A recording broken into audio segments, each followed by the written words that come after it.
世界屈指の豪雨地帯メガラヤ。雲が生まれる峡谷を下った先には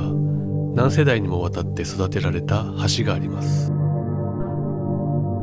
橋を作るのではなく育てる。なぜそのような文化が生まれたのでしょう。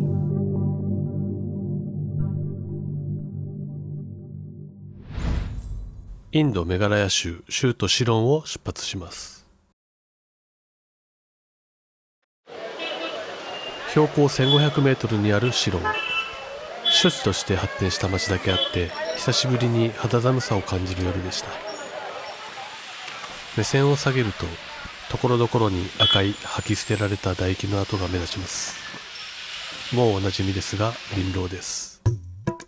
グアハティではパーンと紹介しましたが、メガラヤではクワイと呼ばれています。他の地域のパーンと比べるとトッピングが少なくシンプルなスタイルが伝統的なようで、金馬の葉で包まず林道だけで噛むこともあるようです。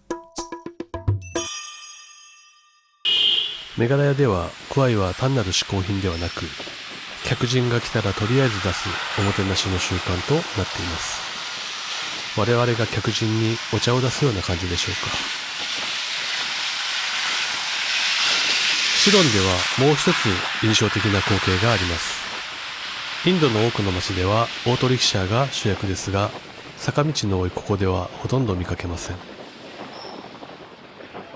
その代わりを務めるのがタクシー。黒いボディに黄色い屋根のマルチスズキです。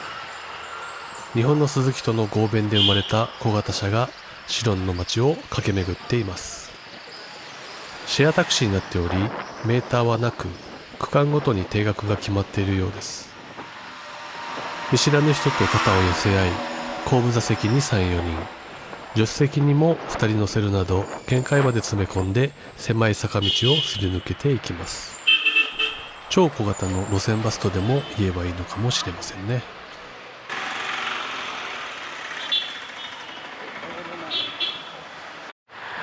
晴れ間が覗くと街のあちこちに洗濯物が広がっていきます。緑の中に白い布が眩しく目立ちますね。かつてイギリス人の避暑地として発展したシロンには英国統治時代に学校が整備され、今でも北東インド各地から学生が集まってきます。先ほどの大量のシーツは学生寮のものかもしれませんね。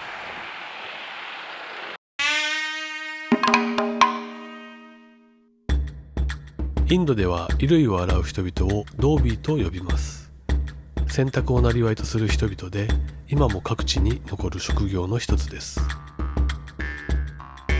こうした職業のまとまりはジャーティーと呼ばれ、ドービーもその一つにあたります。メガラヤにもイギリス人の生活を支えるために外から多くの人が流入しました。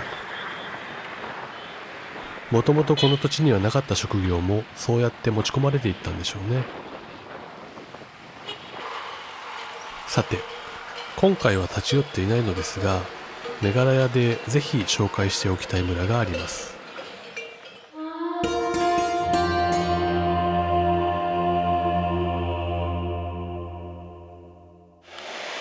コントン村、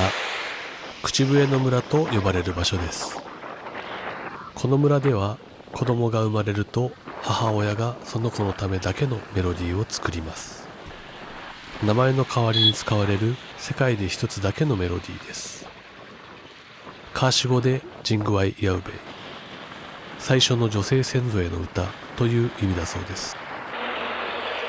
口笛と言われますが、実際は鼻歌のようなものです。メロディーには長短2種類あって、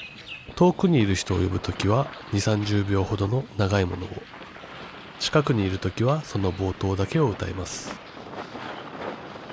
確かに険しい谷までは言葉にするよりメロディーの方が遠くまで届くのかもしれませんね。人間の言葉を理解する森の悪霊は歌だと鳥の声と区別がつかない、そんな言い伝えが残っているそうです。悪霊に名前を知られないための知恵でもあったんですね。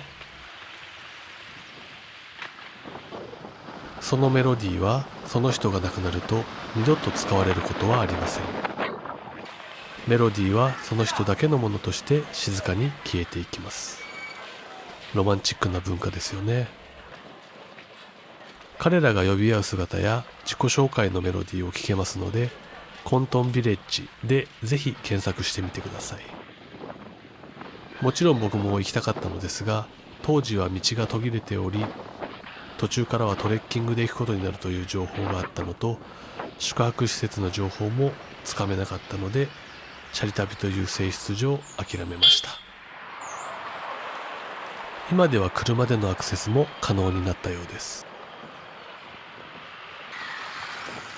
さあ、ちょうどモードックブリッジに到着しました。これから向かうチェラプンジの玄関口のような場所です。見晴らしがいいので観光地になっているようですね。僕もここでランチ休憩にしました。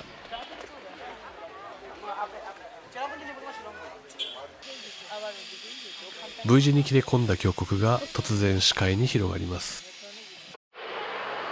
南から吹き上げてくる湿った空気がこの高原の壁にぶつかって上昇し、雲になり雨になって降り注ぎます。その雨が長い時間をかけてこの大地を削り続けてきたんでしょうね。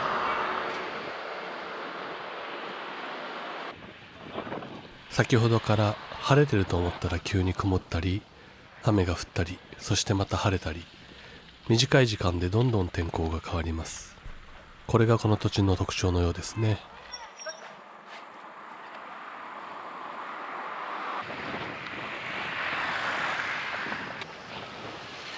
空が近いです。空も雲も雨も曇りも好きな僕にとって、これだけ条件が揃うとかなりテンションが上がります。天然の芝生の緑も相まって気持ちいい景色ですね。これだけ雨が多いのに大きな木が少ないのは、地質が石灰岩中心で、雨が降るたびに土壌の栄養分が流されてしまうからのようです。深い根を張る木が育ちにくい代わりに、生命力の強い草地が広がっています。この辺りのチェラプンジの景色が最高すぎたので、景色重視の長回し動画も別でアップしようかと思います。自分用に。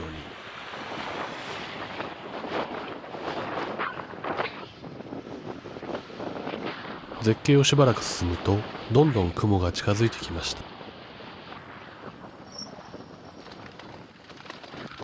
切り立った崖に雲がぶつかってきているようです。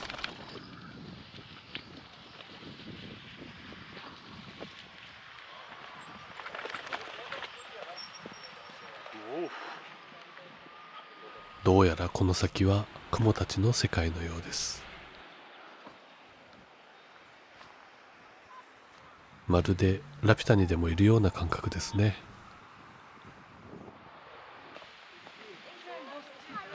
それでは雲の住処にお邪魔しましょう。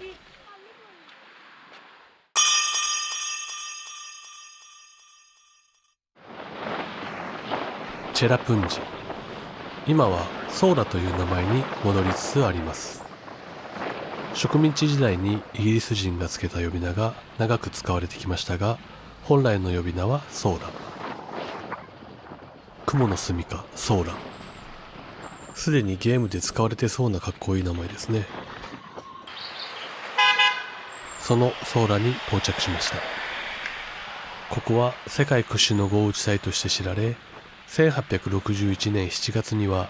1ヶ月で 9300mm という降水量の世界記録を持っています。日本の年間降水量が約1700ミリですから、その一月で5年分が降った計算です。ただ、年間世界一の座はすぐ近くのマウシンラムと長年争っていて、集計の仕方によって順位が変わるそうです。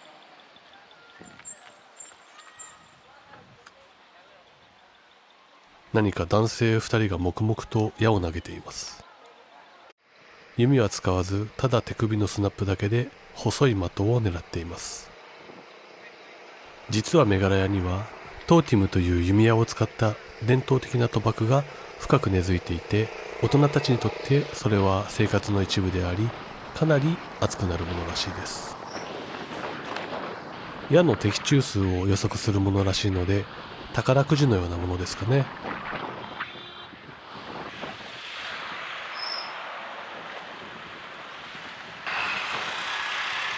やはり周りを見渡すと曇りというより雲の中という感じがします。時折上を見上げると自分の頭上だけ空が見えてたりします。僕がここを訪れたのは5月末、本格的な雨季を目前にしたプレモンスーンの時期です。この時期も雨がないわけではないのですが、残念ながら滞在中期待していたような激しい雨に出会うことはありませんでした。メガラヤの豪雨にはいくつかの仕組みがあります。バングラデシュの広い平原を抜けてきた湿った空気がそのままカーシ丘陵の断崖にぶつかります。モードックブリッジから見たような V 字の峡谷がロートのように空気を集め、逃げ場を失った空気が一気に上へ押し上げられることで冷やされ雨になります。さらに夜の間、谷に溜まった空気が朝になって温められ持ち上がることで雨になる、そのような流れもあるようです。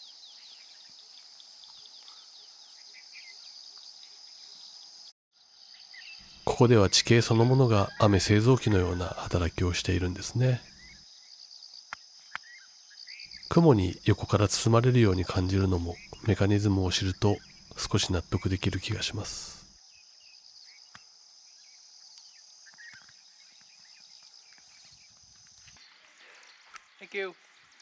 雨は毎晩軽くは降っていましたが、バケツをひっくり返したような豪雨はマウシンラムに期待してチェラプンジを出発します。出発の朝はまたびっくりするほどの快晴ですね。水と緑が豊かな場所はそれだけで幸福感を感じます。美しい風景の中に突然武骨な建物が現れました。セメント工場です。この辺りは石灰岩が豊富で、長い間セメント工場がこの地域の仕事を支えてきました。ただその役割も今は終わりを迎えているようです。工場は2020年から止まったままで、環境面や採算面の問題から州政府は正式に閉鎖を決めたそうです。僕が旅していたのは2019年なので、今ではこの村も様変わりしているかもしれません。僕の動画はちょっと古くて申し訳ないのですが、近年の移り変わりの早い世界情勢を見て、どのような時代の景色も映像として残していくことに意味があると思うようになりました。そんな気持ちで動画も再開したところです。できるだけ楽しめるような動画を心がけますので、ぜひお付き合いください。さて、芝生の高原が終わり、ここから急斜面を下っていきます。この景色が巨大な雨製造機の全貌と言えるのかもしれませんね。この谷の下に次の目的地はあります。映像では分かりにくいですが、向かいの山々には大小たくさんの滝が見えます。目的のリビングルートブリッジには自転車では行けないので、近くの村から歩いて向かいます。ティルナ村に到着です。カーシ族の小さな集落で、険しい谷の中腹にあります。観光客は皆この村から歩いて橋を目指すことになります。アクセスポイントに自転車を止め、ここからさらに3000段近い階段を降りていきます。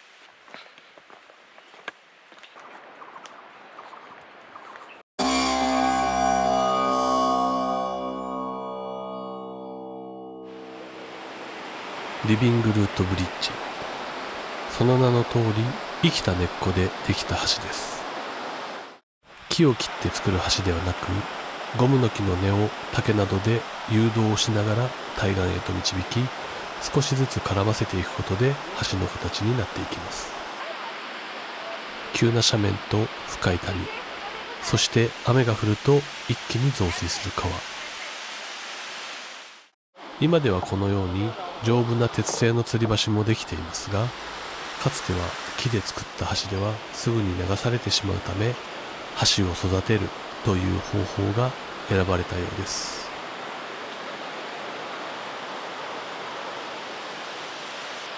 完成までには何十年もの時間がかかりますが、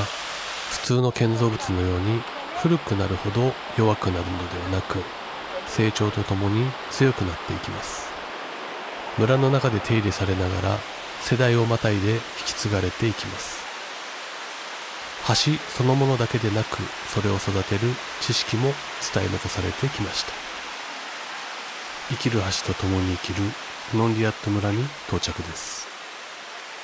この村には最も有名なダブルデッカールートブリッジがあります。上下に2つの橋がしっかりとつながっています。これは下の橋が増水で使えなくなった時のために上の段が育てられたそうです。リゾートになっており、泳ぎに来る観光客も多いみたいですね。実はこのゴムの木の根を使った建造物は橋だけではなく、はしごや階段なども同じ発想で作られたものが確認されています。この森ではそうした知恵が暮らしの中で受け継がれてきたようです。コントン村といい、この橋といい、こういった文化に触れるたびに、記録される前に消えてしまった素敵な文化が世界中にどれだけあったんだろうと考えます。世界が広くつながりだした大航海時代くらいから今までで、どれくらいの民族文化が姿を消したんでしょうね。そう思うと少し寂しい気もします。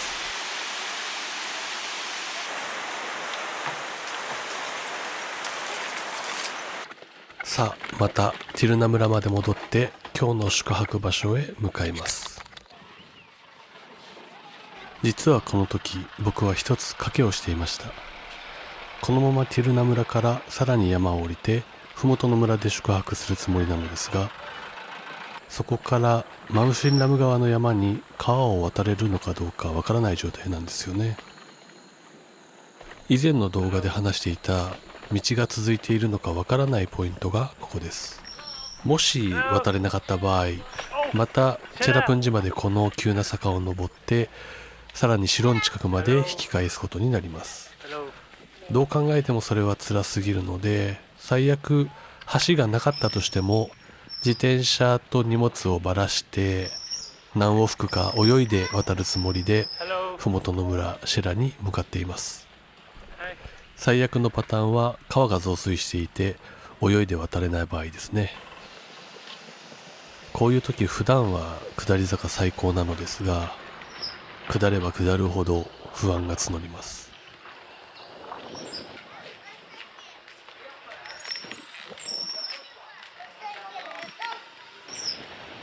実はこの下り坂に入ってからずっとバングラデシュの平地が目に入っています。ずっと見下ろして走っているうちに、やはりバングラデシュは走るのがつまらなさそうな気がしてきて、結局この時にバングラデシュ入りをやめることにしました。バングラデシュ入りをやめた理由にはこの時の精神状態もあります。まだインドに入って慣れていなかったのもありますが、アッサムをしばらく走っただけでインド人の好奇心の強さに少し参ってました。まだこの時点では序の口ではあったのですが、常に人が集まってセルフィーを求められて、なかなか旅が前に進まないのが正直しんどかったです。そんな中である旅人に、バングラデシュはさらにすごいよっていう話を聞いて、ちょっと恐怖に感じてました。今思うとこの頃はまだ僕自身が日本人的価値観から抜け出せていなかったように思います。彼らの行動があまりにも自己中心的に感じて、こっちの気持ちも考えてくれよっていうのがやっぱりあったんですよね。わかるわけないのに。今では相手の価値観から考えられるようになった気がするので、この頃ほど苦しまずに旅をできるのではないかと思います。ちなみに僕の名前はタカシなのですが、メガラヤやサムでタカって呼んでって自己紹介するとちょっと面白がられます。なんでかっていうと、バングラデシュの通貨がタカっていうからなんですね。しばらくインスタの表示名をこの記号にしていたのですが、多くの友人から文字化けしてるよって指摘されました。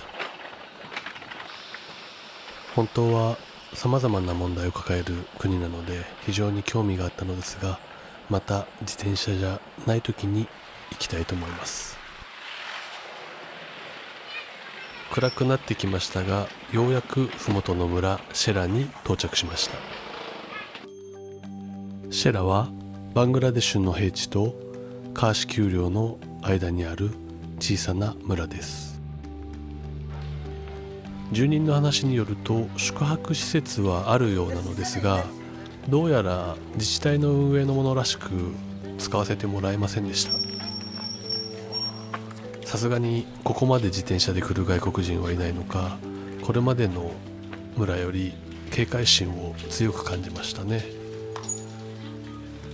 でもしばらくは誰からも話しかけられなかったのですが、そのうち子供たちに囲まれていろいろ話を聞くことができました。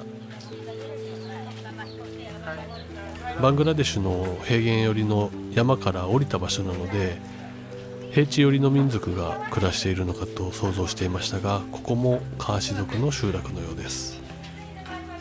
そして僕が一番心配していた橋はと言いますと、ありました。今は普通に Google マップにも載っているようですが、当時は衛星写真でも確認できないし、本当に不安でしたね。でもこれぐらいの水量だったら泳いで運べたかもしれませんね。何にせよ良かったです。その後は子供たちと遊んで一緒にお風呂に入り、宿がないならしょうがないので河原でキャンプすることにしました。向こう岸に渡れることが分かったので、この日もハッピーエンドだったのですが、実はこの後ある事件が起きました。とはいえちょっと微妙な話題なので、次回まで話すか話さないか悩みます。次回話さなかった場合はプライベートで僕に会う機会があったらその時に聞いてください。今回は内容が濃かったので長くなってしまいました。次回はついに年間降水量世界一のマウシンラムに行きます。お楽しみに。